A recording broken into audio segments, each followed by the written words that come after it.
The homeless situation in San Diego is no longer homelessness. It's like a cancer that has just completely taken over our streets. The cities want to just keep band-aiding the problem, doing the same thing. In 2019, 165 homeless persons died in the San Diego region.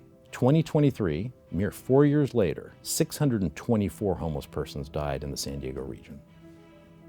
That's a 280% increase in 4 years. San Diego County offers a wide range of housing solutions and programs to help those suffering from homelessness. But despite all of the efforts, the homeless population continues to grow. Today, we sit down with Jon Lutack for an insider's view of what it was like living on the streets, the necessary step it took to turn his life around, and his influence as a substance abuse counselor.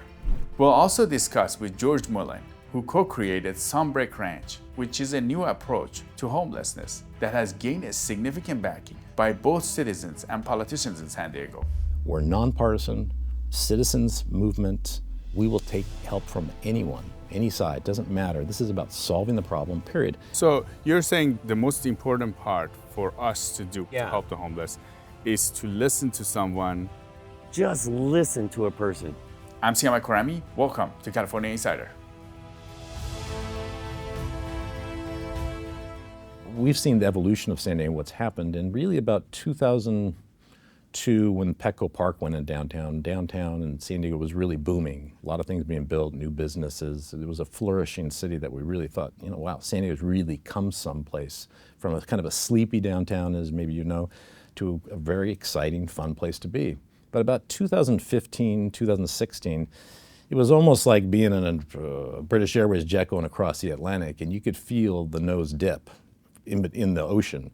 And since then, it's been a strong downward trend in what's been going on in San Diego. Not just downtown, it's kind of all over the place now. And the homeless situation really started exploding 2015, 2016, and has only accelerated since then. There are people defecating and urinating all over the streets. I can't tell you how many, San Diego's a big tourist town. I can't tell you how many tourists have come that have said, George, I cannot believe what's going on in San Diego and downtown, Balboa Park and all these areas. They're not coming back. Why would you go to a place like that? But here's the real kicker and why we say that this is not a homeless crisis, this is a homeless catastrophe. And it demands attention. In 2019, so that's 4 or 5 years ago, 165 homeless persons died in the San Diego region. It's a lot of people, right? 165 persons.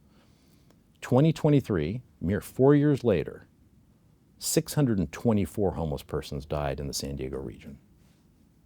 That's a 280% increase in 4 years. I just feel for me is that the sense of these people that have fallen into a black hole and without life skills or hope or dignity, there's no way out.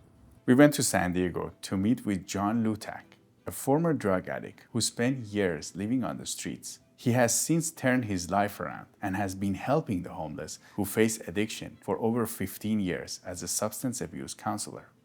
I just feel now that the homeless situation in San Diego is no longer homelessness. It's like a cancer that has just completely taken over our streets and our parks. And it seems like anywhere you go where maybe you might have once seen 1 or 2 people that were homeless, now it's a village. When I see these encampments, I know the coldness and the pain that's going on there. The darkness that lies underneath that little tent, or just laying there, or when you look at someone and they've thrown up all over themselves, they have no bodily control of their functioning or whatever it is, and just laying there rotting in the sun, that wasn't the way their life was meant to be. So there's got to be a core. What is the black hole? What is it that stopped them from truly living and falling into that place? It should be our goal. To find out. To find that out, to help another human being.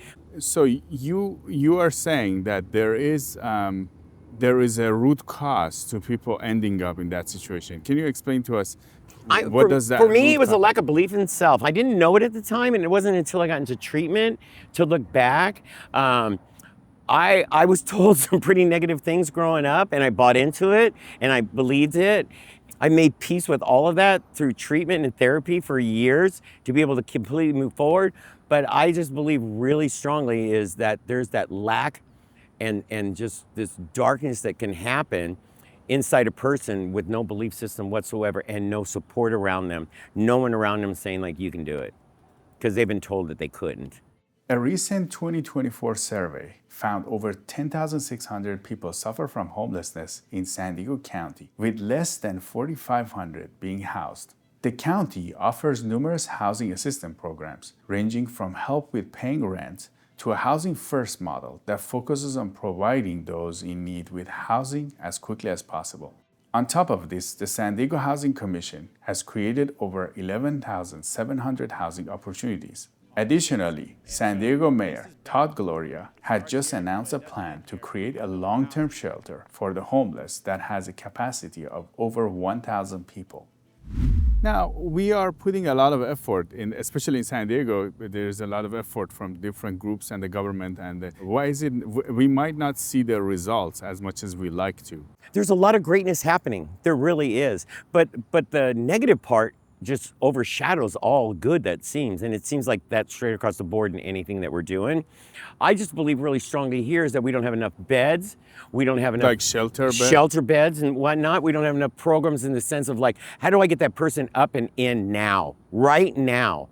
Not having to make a call every day for a week or it taking 30 days to get in, or you have to go get this shot over here or do this over here. You need to be interviewed over here.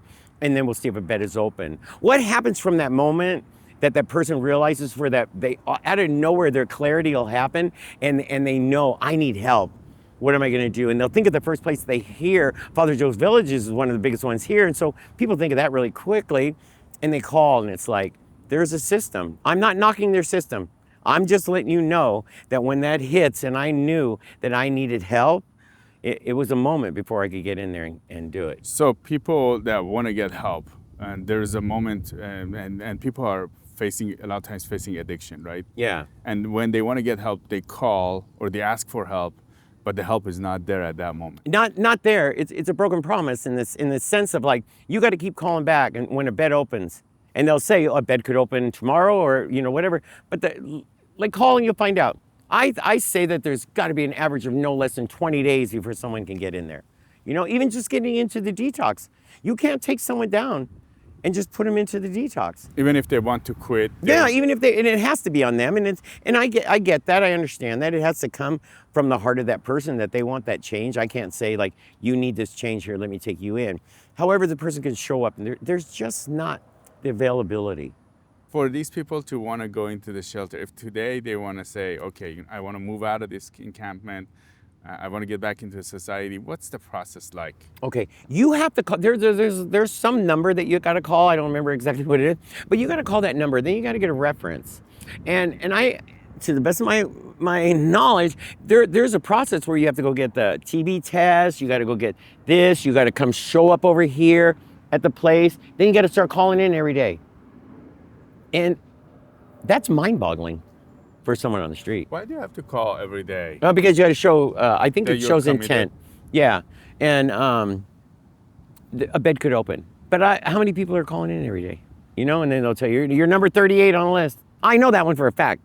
I've helped people get into treatment, and just a couple of months ago, the young woman kept calling, and her dad kept telling me, hey, we got to get her in.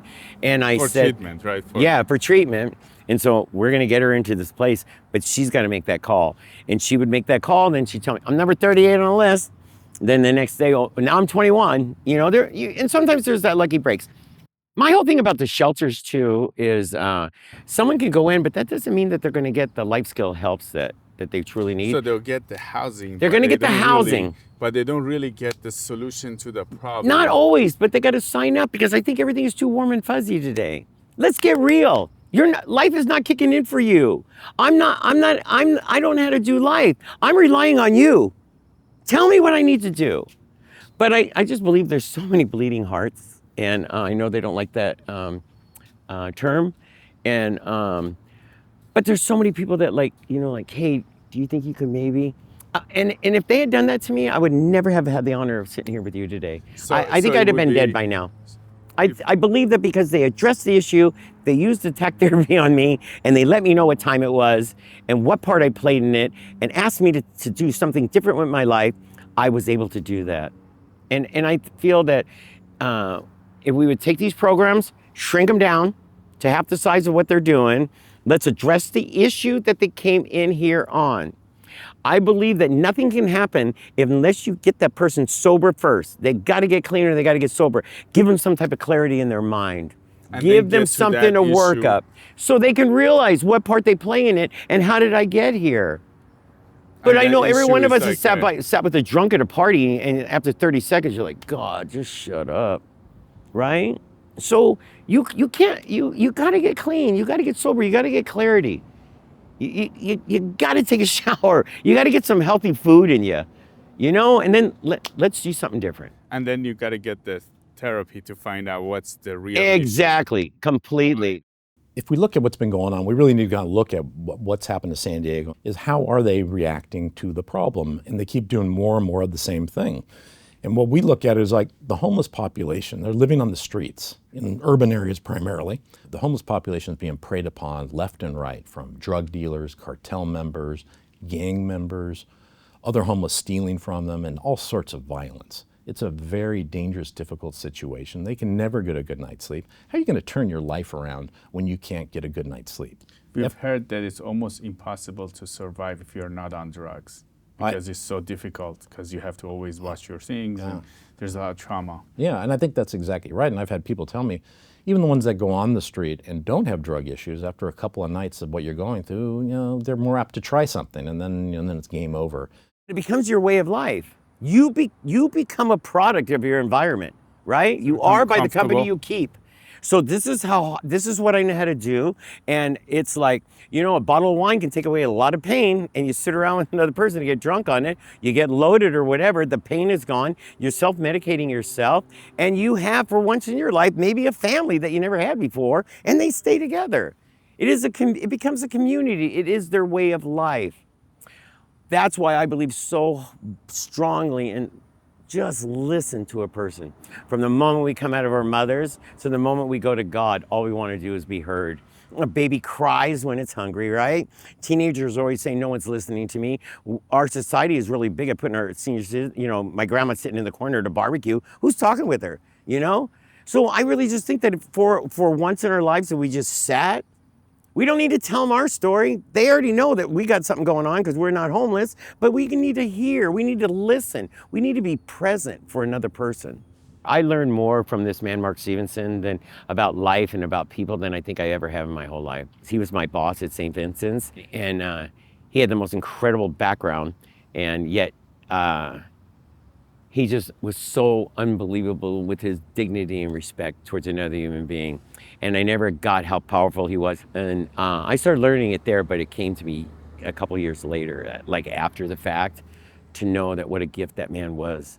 And if there was anyone that could talk about this, he's unbelievable. What did he do? He listened. He listened. And he taught me to listen. He taught me how to listen. And that was such a gift. He's the one that taught me that gift. He said, just listen. And that's what he did. And he'd look you right in the eye. And when you spoke to him, he would be right there with you.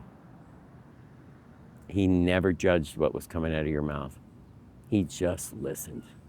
And I learned that from him. And I really respect that man. So. How do you think the listening helps? Because you bring value to that person. Everything they say, there's value. There's just such dignity in listening to a person. You know, just because someone's homeless doesn't mean they didn't own a home at one time, or they owned a company, or had a car, or whatever it is. You know, and our society just looks at them, and there's a stench that comes from them, and you know that. And that stench blinds them, and it makes people, I feel, stop looking at that person, as another human being. And I just feel that when you listen, and Harry tells you that, you know, I used to have a hardware store in Arizona. You're like, wow, Harry, tell me about it. And you know truth. You can see it in a person's eyes. You can hear it in their voice. So you're saying the hardest part, the most important part for us to do, based on what you've seen, being in the streets yourself and actually working in the system to help the homeless, is to listen to someone, find out what they've been through. What it is, what's making you tick? What is your belief system? How did you get here? Who were you? You wouldn't believe the people that I've sat across and educated and had money at one time. You know, it took me a long time to learn about people's bottoms. I remember going into an NA meeting and a woman shared that her bottom was she lost 2 of her 5 homes. And I had maybe 6 months clean, and I'm looking at her going, that's a bottom? And then later on the wisdom came. For her it was, and God bless her that she realized that before she lost all 5. But I'm like, you got 5 houses. How could losing 2 be a bottom? But it was in her world. And that's what needed to be heard for her. So take that straight across the board. And what does your bottom look like? Completely different than mine. Your level of pain. I have sat across people that in my heart, I'm just like, whoa.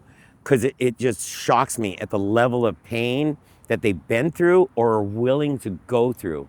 Because nothing changes if nothing changes, right? It's that same old thing. So many people have no idea. That person is suffering from mental and emotional issues. They haven't touched a drug in their life, you know?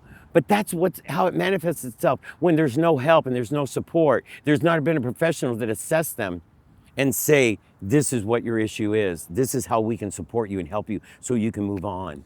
And I just feel that there's so many people that are spiritually, mentally, and physically beaten down, that emotionally and mentally and addiction-wise, they're on the streets. And when you're with somebody else that's not going to judge you and they're just, you know, there with you getting loaded, you know, it's real easy to stay there.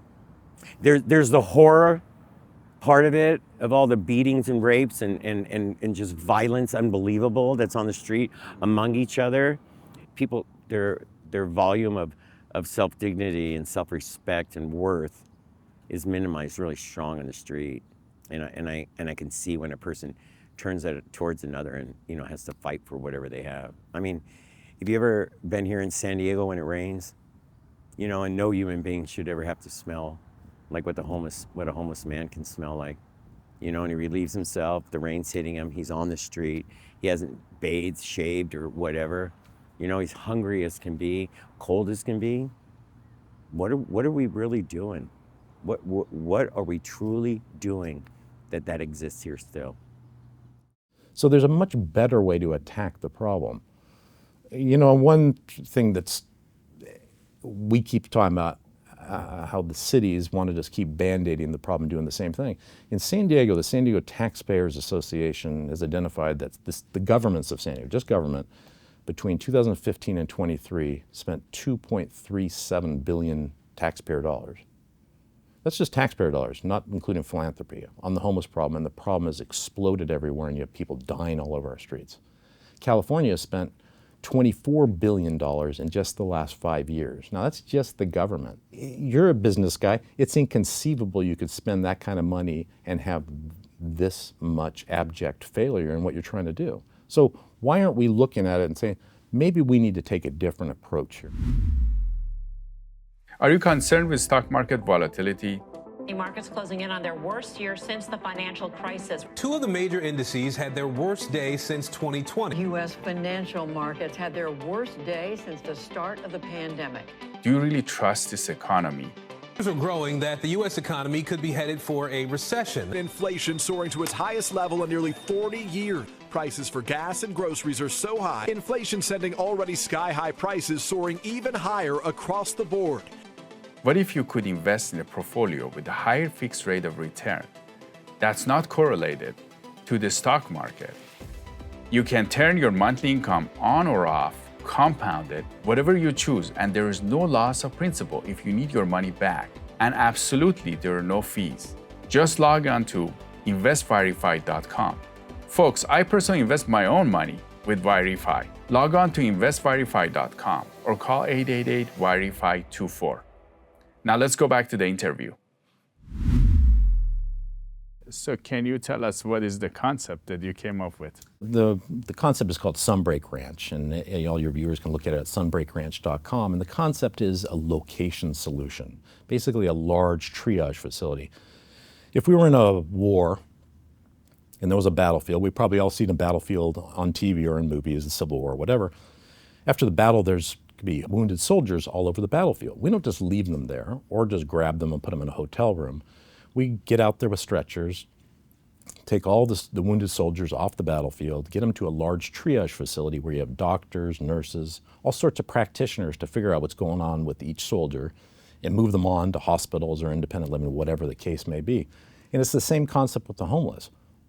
Why would we leave all these folks living and dying on our streets in pain and suffering when we could bring them to a large triage type facility to really try and diagnose what's going on with each one and then move them on in the system to transitional living, detox, an emergency room, whatever the case may be. And that's what Sunbreak Ranch is about attacking the problem with a large triage facility with all the services there, all the homeless service providers, medical attention, detox, mental health, from the whole mental deal. health to addiction recovery. Everything. And Sunbreak Ranch is not intended to keep people long term. It's meant to be a shorter term triage to bring the people in, a clean, healthy, safe, secure place where everyone can get a good night's sleep, whether you're there for a day or a month or a year, whatever it may be, to help you get to the next step and diagnose you and hopefully get you on quickly to employment, to transitional living in El Cajon or Oceanside or downtown San Diego, or to detox if you need that. And on-site would also have an emergency medical tent because the emergency rooms are filled with homeless persons which most of them don't need to be in an emergency room. And it's caused a real strain on hospitals in San Diego because we've had conversations with some of the leadership of the hospitals about the problems they face in this. Can you explain to us what would this look like? So you have 5,000 beds there. Is it a shelter? Ideally, on the sunbreakranch.com website, we have an architectural rendering there of what exactly it'll look like. And the build out is for approximately 70 acres. It's actually a 500-acre site. And this one's particularly geared for the Miramar Air Station on Highway 15. There's 25,000 open acres there, but there's some great sites. And one in particular we really like. So the entire area will be about 500 acres. The build out would be 70 acres. And as you would come in, there would be the welcome center, all the homeless service providers will be there because we want them all as partners in this. They're key because each one will be gaining different clients and helping different people. There'll be emergency medical, mess tents, and then there'll be sleeping facilities for all different types of persons, whether you're a single woman, single man, veterans, families, those with dogs. There'll also be a large parking lot for those that want to drive in their RV or their car and want to sleep in their car. We're not trying to tell people what to do. And there'll also be a very large area for those that want to be a little more remote and pitch their own tent. So we're really trying to facilitate a facility that will cater to what everyone may need. On site, there'll be 24/7 private security, and there'll also be a 24/7 San Diego police and/or sheriff post on site. This is not going to be a continuation of the anarchy, chaos, and misery we see on the streets and canyons of San Diego and Balboa Park and all of San Diego at this point. This is going to be a clean, healthy, safe, secure site. So that if I fall on hard times, I'm going to know, there's that place, Sunbreak Ranch. I have nowhere to go, but I know, and I have no money. I know I can go there, and there are going to be people that are going to try and help me, and I know I'm going to be safe because it is a secure site. That's why I think Sunbreak Ranch is so massive, because I keep saying it, but I believe so strongly in taking that person out of the element and give them a clean, healthy spot to change. Sunbreak Ranch can do that. And I just feel that it'll be a massive, massive change for everyone involved. So how do you think Sunbreak would be different based on what you guys... Because I feel that if one thing is you take someone out of their element. If you literally take someone out of that scum and out of that slum, and you go put them say we get the property in Miramar, it ain't nothing but blue skies and beauty up there, and you're going to be able to place them in there. I think the other part of it that's so powerful about Sunbreak isn't going to immediately just jerk you. It is, you're going to be welcomed in there. But if you want to sleep in a tent, there's a spot for you to sleep in a tent. There's going to be a spot for single men, single women, for families, and most importantly, our veterans. That our veterans will be shown respect too. So I think that the culture that'll be exposed to that person, for this now to become your culture, for you now to see that there's a community, for you to see there's worth to you, there's worth to go putting one foot in front of the other, and your life can change. That's what I think the power I feel really strong is the power of Sunbreak Ranch, because they'll make that happen. I don't have the complete answer, but I'll tell you this. In 31 years of being here, I've never seen anything put together like Sunbreak Ranch that will literally respect you for you. Okay, you're a single male. Here we go. You have a dog and you want to live in a tent still? Come here. You're coming off the streets. You're not going to live in the canyons anymore. You're not going to live in our parks. You're not going to take over our streets anymore. Here's your new home, and we'll build from here. You take those veterans, you take the families, keep them together. Like I said, I've said it a couple times, there are places out there that are doing incredible work. They really are. But however, look at the big picture. It keeps multiplying and multiplying and multiplying. And now the streets are overrun. Our canyons are, our parks are. Something has got to give, something has got to change. Why we don't all get together behind Sunbreak Ranch, and they know that they can accommodate 5,000 just now. You know, they're gonna make it happen.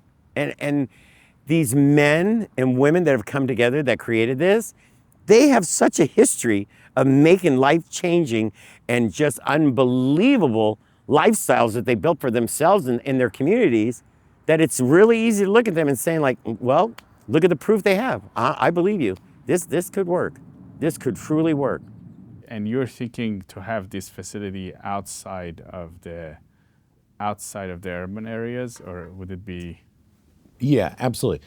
Sunbreak Ranches will always be a voluntary facility for all the homeless. This is not something that's being compelled, but by being a little bit out of downtown, and we have some ideal locations in mind, we'd like lots of open space between Sunbreak Ranch and urban areas so that they can't be preyed upon. Because the reality is, if I'm a homeless person and I get a bed at Father Joe's downtown San Diego, I'm in there, I'm on the 5th floor, I look out my window and I can see my drug dealer down there waving at me. I can see the gang members. When you walk out that door, you're being preyed upon.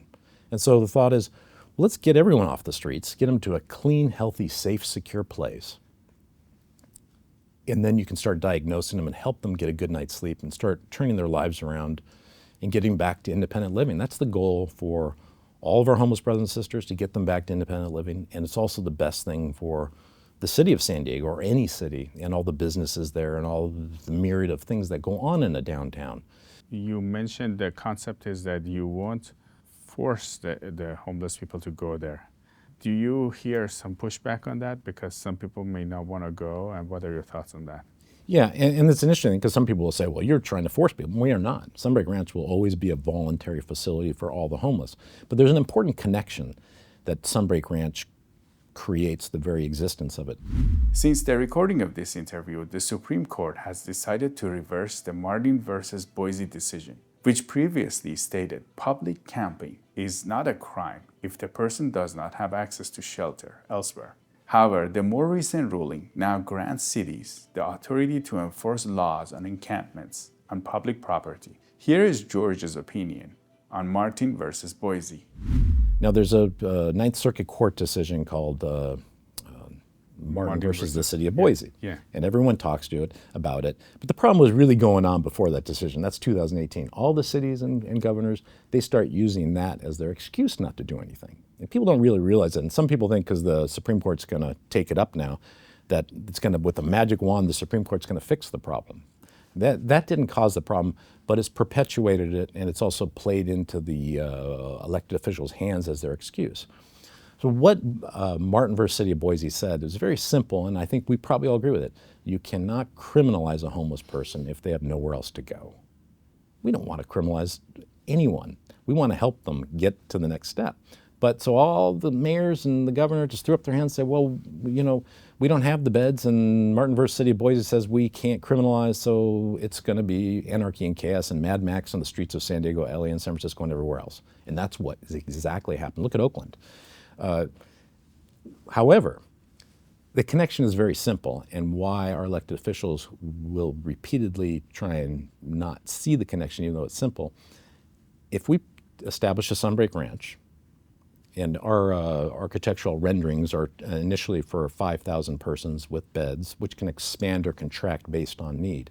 But once you have a place that has a bed, clean, healthy, safe, secure facility for everyone on the streets, then you can return to the strict rule of law on all of your streets, canyons, and public parks. So if I happen to decide I'm going to pitch a tent downtown San Diego, Officer Larry will come up to me and say, George, you can't do that anymore, and you know that. Sunbreak Ranch is open. It's a voluntary facility. There are people there that want to help you. It's a clean, healthy, safe, secure place.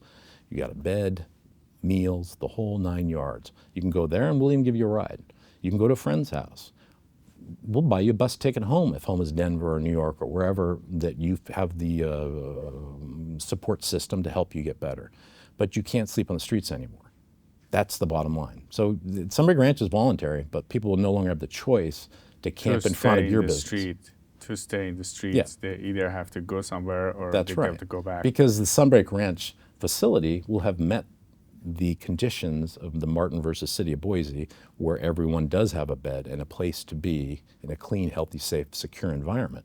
So with that important connection, now we can truly help our homeless brothers and sisters and clean up our cities and bring back civil law or rule of law to a civil society, which is the essential component for a civil society.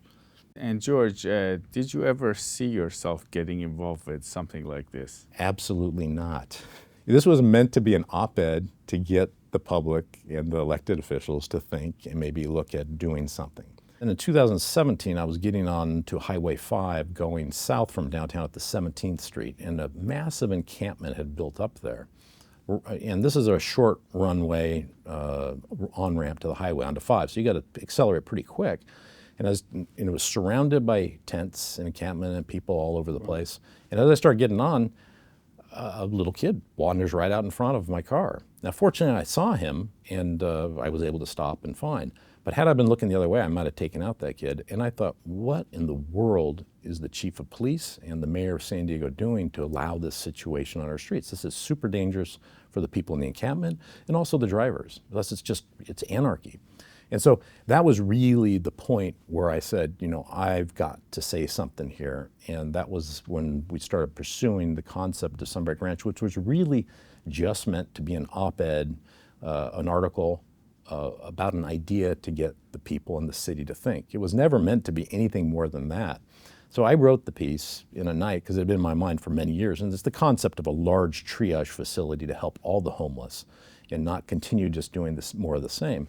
So I took it to a great friend of mine, Brian Castor, who's a very big Catholic, and they do more charity work than probably anyone I know. I said, take a look at this concept I have. And so he did some tweaks on it, and we co-authored it, and it was published in the San Diego Union Tribune in 2017. And again, it was just meant to be an article to make people think. And then we started getting emails and calls, and the common denominator was finally someone with an answer to what's going on here, a way to really help our homeless brothers and sisters and save our city.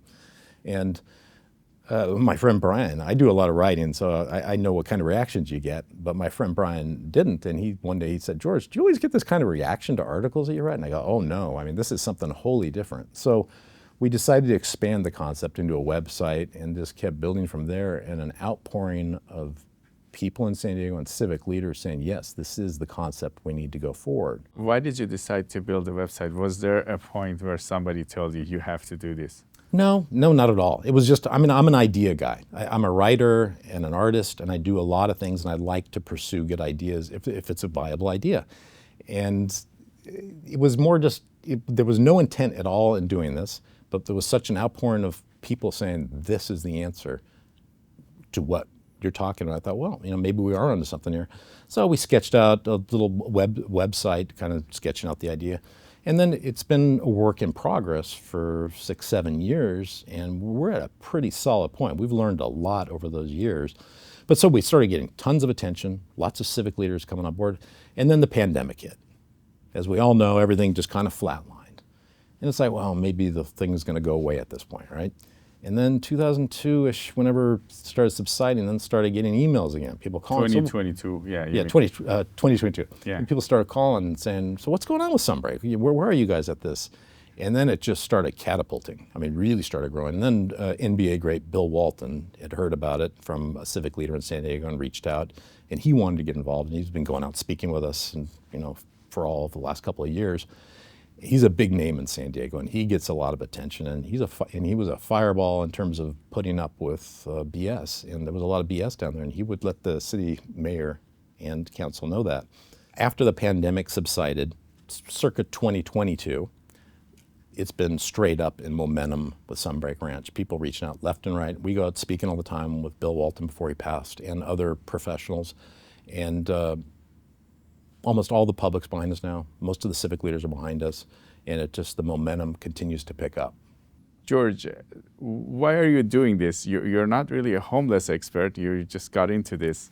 It's a good question. It's because I stumbled into it with an idea, and we just kind of kept rolling into it. But it's the right thing to do. And most of us don't want to look and see people dying and in pain on our streets. So someone's got to do something. And that's probably why I've been in Rotary for 40 years, because I guess I do care about not letting these kind of situations go on. And so we were chosen for some reason to lead the charge on this, and we're going to continue doing it. Again, we're nonpartisan, citizens movement, and we will take help from anyone, any side, doesn't matter. This is about solving the problem, period. And we would like to solve it so we can move on to all of our other projects, because this is not our profession, but we're honored that we have been called upon by a lot of our fellow citizens to keep leading the charge. So we're not going to stop. And do you think it's possible for a lot of the people that are in these encampments to make the same? Everyone can. Everyone can. It's up to them. It is so up to that individual to change. And it's like coulda, shoulda, wouldas. You're going to listen to them forever. And then the things that really would bother them as a counselor is they would say, you don't understand, Ms. Lutack. And I'm like, no, I do. I do. What I don't understand is childbirth. Like my mother had 8 of us, and she could tell me every hour on the hour what it was like to give birth, but I'll never understand that. But I know what it's like to be homeless. I know what it's like to be just ground level sad and have a hole inside me that I thought alcohol and drugs was the only thing that could fill it, because it did. Until it no longer did, and that's when the horror started. So yeah, every one of them can do a life change. Every person that's going through any of that, they have, and it's called a choice. We all have choices today. Today, when I wake up, I get to make the healthiest choices for myself, or I can make unhealthy choices. Today, I choose to make the healthiest ones. Today, I choose to believe in God. Today, I choose to put one foot in front of the other. So essentially the job to help these people is to help them see the choice they have. Completely. They have another choice. Right, to get through those layers of noise. There's so much noise going on in their head. And I get it, it's real. It's really real for them. But the whole thing about, being able to be present for another person and to guide them out of that, that's why listening works. How can I help you if I can't hear you, if I don't know you? How can I? I can't just take my belief system and cram it down you. Because you got a great one inside you. Tell me about it. Let me know about it. Where did it just all of a sudden crack or obviously completely break that you ended up on the street? Because the streets are not your home.